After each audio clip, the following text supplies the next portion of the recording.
Imagine a generation with unlimited potential, held back not by their aspirations, but by a cycle of crime, a cycle fueled by societal pressures, misunderstood behaviors, and ignored needs. In Canada, the criminal behavior of young people isn't just a story of bad decisions, but of deep-seated struggles that demand our attention. What if we could break this cycle, rewrite the narrative, and provide youth with the support they need to overcome these challenges and rebuild their lives? Why do young people commit crimes? Is it simply a matter of choice, or is there something deeper at play here? What if the real question is not why they commit crimes, but rather, why does society fail to address their pain, alienation, and pressures that they face before it escalates to something worse? Why do we cast them aside as criminals instead of acknowledging the trauma, lack of opportunities, and insufficient support systems that led them to these choices? Is the criminal justice system truly about rehabilitation, or is it a system designed to perpetuate a cycle of punishment and alienation? Youth aged 15 to 19 are more likely to commit criminal offenses than any other age group. While the number of youth charged with criminal offenses decreased by 60% between 2012 and 2021, violent crimes among youth such as assault, robbery, and homicides have shown concerning increases, with a 41% rise in violent youth crimes over the last decade. Many young people face significant challenges, including low-income households, single-parent families, and limited parental supervision or even neglect, all of which can lead to higher rates of delinquent behavior. Mental health is also an equally pressing concern, with 20% of youth experiencing a mental health disorder while only 20% receive the care that they need. Socioeconomic class is a driving force that leads to adolescent criminal behavior, and conflict theory can explain how systemic inequalities and the unequal distribution of power and resources pushes marginalized youth towards crime as a means of survival, rebellion, or resistance against an unjust system. Cultural materialism discusses how material conditions shape culture and social behavior. Youth crime can be a direct result of environmental factors that limit access to resources, creating conditions where crime becomes a way to assert dominance in a society that marginalizes and oppresses them. You see, criminal behavior in youth starts well before the moment they first break the law. It all connects back to nature versus nurture.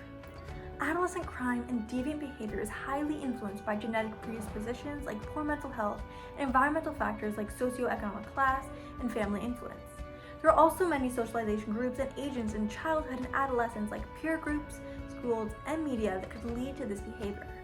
They may notice criminal or deviant behavior in their peers or family growing up, and this will normalize the behavior and lead them to engage in the behavior as well. From a developmental psychology perspective, adolescence is a period of intense emotional and psychological change. Adolescents are in the identity versus role confusion stage of Erik Erikson's stages of development.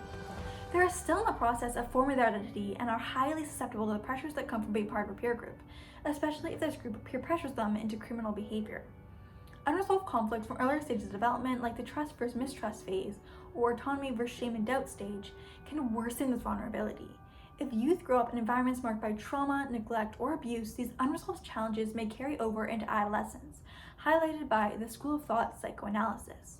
They may also cope with a defense mechanism known as displacement, which involves taking out our frustration on people or objects.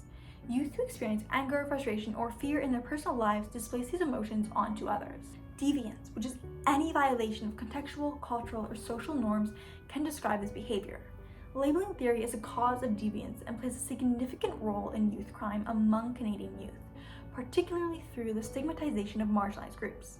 In schools, Indigenous and Black Canadians are often overrepresented in disciplinary actions, leading to labels like troublemaker or criminal, which can push them towards actual deviant behavior. It becomes like a self-fulfilling prophecy, where they may become a criminal because of all people think that they are going to become. Several solutions have been proposed to address youth crime, focusing on prevention, rehabilitation, and community support. Educational initiatives and programs play a vital role by offering young people access to education and employment training. These programs include mentorship, skill-building activities, and education on decision-making and conflict resolution, helping youth succeed both academically and socially. Additionally, increased government funding for mental health services, community centers, and recreational programs creates a safe space for youth, reducing the impact of socioeconomic factors such as poverty that can contribute to criminal behavior. Restorative justice programs prioritize rehabilitation over punishment, encouraging young offenders to take responsibility for their actions and offering support to help them change. These programs often involve counseling, community service, and dialogue with victims to help offenders understand the consequences of their behavior and make amends. An example of this is the Youth Gang Prevention Fund, which provides funding for initiatives in communities that prevent at-risk youth from joining gangs, provides exit strategies for youth who belong to gangs, and offers support to the youth so they do not rejoin these gangs. Mental health support and counseling are critical for many young offenders, as untreated mental health issues, trauma, and substance abuse can drive criminal behavior. It is necessary that we dial in on prevention programs that can begin at an even earlier age, before criminal behavior even has a chance to develop. We must invest in early childhood education programs that not only focus on academic skills, but also teach emotional learning, conflict resolution, and social-emotional skills. By embedding these critical life skills from an early age, we can prevent youth from turning to crime later in their life. Over time, this strategy will reduce youth crime rates, improve academic outcomes, and foster healthier, more resilient communities, ensuring children are empowered to thrive and avoid negative behaviors later in life. However, Canadian society is far from being able to adopt the solution. Until people redefine their notions about criminal behavior and shift their perspectives towards prevention over punishment, youth crime rates will only increase. Breaking the cycle of youth crime requires us to confront uncomfortable truths, challenge systemic inequalities, and invest in prevention with the urgency it deserves. The question isn't whether we can rewrite this narrative, but whether we have the courage to try. The time to act is now. Together, we can transform the story of youth crime into one of resilience, opportunity, and hope.